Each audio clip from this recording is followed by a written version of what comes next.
आज का वचन उत्पत्ति अध्याय 38 वचन 24 से 30 तक है। आइए हम साथ मिलकर पढ़ें।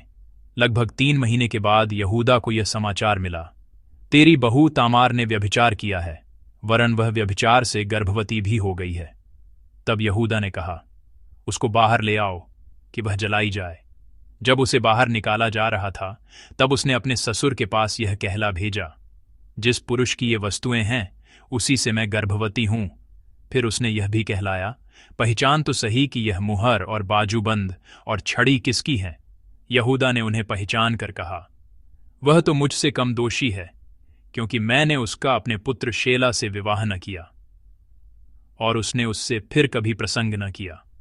जब उसके जन्ने का समय आया, तब यह जान पड़ा कि उसके गर्भ में जुड़वे बच्चे हैं। और जब वह जन्ने लगी, तब एक बालक का हाथ बाहर आया, और धाय ने लाल सूत लेकर उसके हाथ में यह कहते हुए बांध दिया, पहले यही उत्पन्न हुआ। जब उसने हाथ समेट लिया, तब उसका भाई उत्पन्न हो गया। तब उस धाय ने कहा, तू क्यों बरबस निकल आया है? इसलिए उसका नाम पेरेस रखा गया। पीछे उसका भाई, जिसके हाथ में लाल सूत बंधा था, उत्पन्न हुआ, और उसका नाम जेरह रखा गया। आमीन। आज सुबह हम जेरह और पेरेस इस विषय पर एक साथ परमेश्वर के वचन को साझा करेंगे। उत्पत्ति का 38वां अध्याय एक विशेष अध्याय है। यह अध्याय 37 से शुरू हुई यूसुफ की कहानी को अस्थायी रूप से रोककर अचानक यहूदा की कहानी प्रस्तुत करता है। मैंने कल इसी समय इसका कारण समझाया था कि किस प्रकार पहलौठे का अधिकार और पहलौठे की आशीष 2 अलग अलग बेटों को मिली। इतना ही नहीं, इन्हीं दोनों से निकले गोत्र इस्राएल के विभाजित राज्य के प्रमुख गोत्र बन गए। सुलेमान के बाद इस्राएल उत्तरी राज्य इस्राएल और दक्षिणी राज्य यहूदा में विभाजित हो गया। यहूदा दाऊद के राजवंश को आगे बढ़ाते हुए दक्षिणी राज्य यहूदा का केंद्रीय गोत्र बना, और एप्रैम वह गोत्र था जिसने उत्तरी राज्य इस्राएल का नेतृत्व किया। ऐसा इसलिए है क्योंकि विभाजित राज्य का पहला राजा यारोबाम यूसुफ के पुत्र एप्रैम के गोत्र से था। इस प्रकार याकूब के 12 बेटों में से 2 बेटों ने पहलौठे के अधिकार को साझा किया। इस दृष्टिकोण से अध्याय 37 में वर्णित यूसुफ की कहानी और अध्याय 38 में प्रस्तुत यहूदा की कहानी को एक ही कहानी के रूप में समझा जा सकता है। आज का वचन यहूदा के वंशजों के जन्म के बारे में है। आज के नैतिक दृष्टिकोण से यह एक बहुत ही चौंकाने वाली कहानी है। हालांकि मसीहा के वंश यानी वाचा के वंश को जारी रखने के दृष्टिकोण से बाइबल एक ऐसी व्याख्या प्रस्तुत करती है जो हमारे विचारों से पूरी तरह से अलग है। यहूदा अधिकार संपन्न पुरुष और परिवार का मुखिया था, लेकिन उसने इस पवित्र वंश यानी विश्वास के वंश को जारी रखने के लिए कोई प्रयास नहीं किया।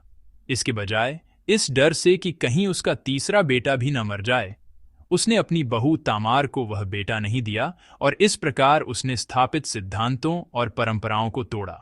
वंश के समाप्त होने के इस संकट को किसी और ने नहीं, बल्कि असहाय बहू तामार ने दूर किया। तामार को परंपरा के अनुसार मिलने वाले अपने अधिकार ठीक से प्राप्त नहीं हुए, और उसे अन्यायपूर्ण तरीके से अपने मायके वापस जाने के लिए मजबूर होना पड़ा। हालांकि वहीं पर वह अपने ससुर यहूदा से गर्भवती हो गई। नैतिक रूप से कोई भी पूछ सकता है, ऐसा कैसे हो सकता है? लेकिन बाइबल उस महिला के कार्य को, जो अपने उचित अधिकारों का उपयोग करने में असमर्थ थी और उसने हताशा में यह कदम उठाया, गलत या अनैतिक नहीं ठहराती। इसके बजाय हम देखते हैं कि बाइबल उसे धर्मी ठहराती है। इसलिए हम न्याय करने वाले कोई नहीं होते। कभी कभी हम कलीसिया में सेवा करते हुए या घर पर या काम पर समय बिताते हुए न्याय करने की स्थिति में आ जाते हैं। विशेष रूप से जो लोग लंबे समय से विश्वास में हैं और लगन से अपना मसीही जीवन जीते हैं, वे अक्सर दूसरों का न्याय करने की गलती कर बैठते हैं। कई बार लोग यह कहते हुए न्याय करते हैं, वह व्यक्ति ऐसा है और वह व्यक्ति वैसा है, लेकिन न्याय करना हमारा काम नहीं है। परमेश्वर ने हमें न्याय करने या निंदा करने के लिए नहीं बुलाया है। न्याय केवल परमेश्वर ही करते हैं, निंदा केवल परमेश्वर ही करते हैं। इसीलिए हम विश्वासियों को यह तय नहीं करना है कि कौन सही है और कौन गलत, बल्कि हमें केवल परमेश्वर पर न्याय छोड़ देना है और स्वयं सेवा और प्रेम करना है। यदि हम आज के इस वृत्तांत को अदालत की किसी घटना के रूप में देखें तो इसे समझना थोड़ा और आसान हो जाएगा। आज के वचन में यहूदा एक न्याय की भूमिका निभा रहा है। उसने अपनी बहू तामार को मौत की सजा सुनाई। आइए हम सब मिलकर 24वां पद पढ़ें। 24वां पद इस प्रकार है। लगभग 3 महीने के बाद यहूदा को यह समाचार मिला, तेरी बहू तामार ने व्यभिचार किया है, वरन वह व्यभिचार से गर्भवती भी हो गई है। तब यहूदा ने कहा, उसको बाहर ले आओ कि वह जलाई जाए। आमीन। यहूदा को अपनी बहू के गर्भवती होने की खबर मिली। सामान्य परिस्थितियों में यह एक स्वागत योग्य समाचार होता, लेकिन अब बात अलग थी। ऐसा इसलिए था क्योंकि बहू का पति पहले ही मर चुका था। यह ऐसी स्थिति थी जहां एक विधवा गर्भवती थी, इसीलिए मामला पूरी तरह से अलग था। यह परिवार के लिए सम्मान की नहीं, बल्कि एक बड़ी शर्म की बात थी। यहूदा ने तुरंत तामार को व्यभिचार का दोषी ठहराया और उसे जला देने का हुक्म दिया। ऐसे मामलों में व्यभिचारी को मार डालना व्यवस्था के अनुसार उचित था, क्योंकि बाद में दी गई व्यवस्था में यह स्पष्ट रूप से कहा गया है। हालांकि उसे जला देने का दंड कुछ ज्यादा ही कठोर था। व्यवस्था केवल याजकों से संबंधित व्यभिचार के मामलों में ही पवित्रता बनाए रखने के लिए आग से दंड देने की अनुमति देती थी। यह मामला उस श्रेणी में नहीं आता था। हम देख सकते हैं कि यहूदा अपनी हद से आगे बढ़ रहा था। जब तामार को यहूदा के हुक्म के अनुसार दंड देने के लिए बाहर लाया गया तो उसने अपना बचाव किया। आइए हम सब मिलकर 25वां पद पढ़ें। 25वां पद। जब उसे बाहर निकाला जा रहा था तब उसने अपने ससुर के पास यह कहला भेजा, जिस पुरुष की ये वस्तुएं हैं उसी से मैं गर्भवती हूं। फिर उसने यह भी कहलाया, पहचान तो सही कि यह मुहर और बाजूबंद और छड़ी किसकी है। आमीन। उसने वे वस्तुएं निकालीं जो उसे यहूदा से उस भेंट के दौरान गिरवी के तौर पर मिली थीं। वे वस्तुएं यहूदा की मुहर, डोरी और लाठी थीं, और अब उन्हीं में तामार और उसके गर्भ में पल रहे जीवन की रक्षा करने की शक्ति थी। तामार कहती है कि वह इन वस्तुओं के मालिक से ही गर्भवती है। इन वस्तुओं के मालिक के साथ संबंध बनाना भी उसके व्यभिचार के अपराध को कम नहीं करता था। वह ऐसी स्त्री थी जो किसी और पुरुष के साथ संबंध नहीं बना सकती थी, और व्यभिचार करके गर्भवती होने के पाप से उसका बचना मुश्किल था। हालांकि यह इस बात पर निर्भर करता था कि उन वस्तुओं का मालिक कौन है, क्योंकि इससे फैसला सुनाने वाले का मन बदल सकता था। ऐसा इसलिए था क्योंकि वे वस्तुएं उसी व्यक्ति की थीं जो इस मुकदमे में फैसला सुनाने वाला था। अब यहूदा, जिसके पास फैसला करने का अधिकार है, वह क्या निर्णय देगा?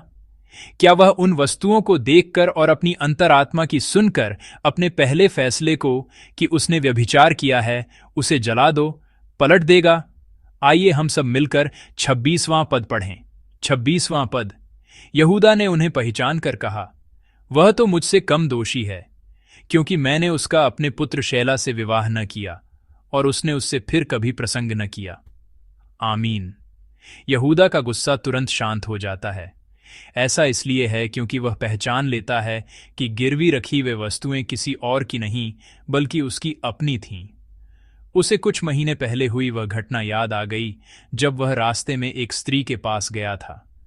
व्यवस्था का सिद्धांत है कि यदि एक व्यभिचारी स्त्री को दोषी ठहराकर मौत की सजा दी जाती है तो उसके साथ व्यभिचार करने वाले पुरुष को भी समान रूप से दोषी ठहराया जाना चाहिए और मौत की सजा दी जानी चाहिए।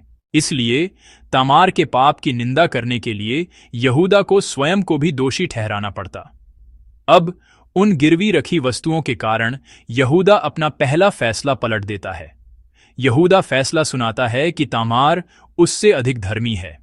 हालांकि यह तुलनात्मक रूप से अधिक धर्मी होने का फैसला है, लेकिन यह कहने जैसा ही है कि वह निर्दोष है। ऐसा इसलिए था क्योंकि तामार एक ऐसी स्थिति में थी जहां उसे यह कदम उठाने के लिए मजबूर होना पड़ता था। यह पाप यहूदा के कारण ही हुआ था, क्योंकि शेला के बड़े होने के बावजूद यहूदा ने उसे तामार को नहीं दिया था और इस तरह स्वयं एक बड़ा पाप किया था।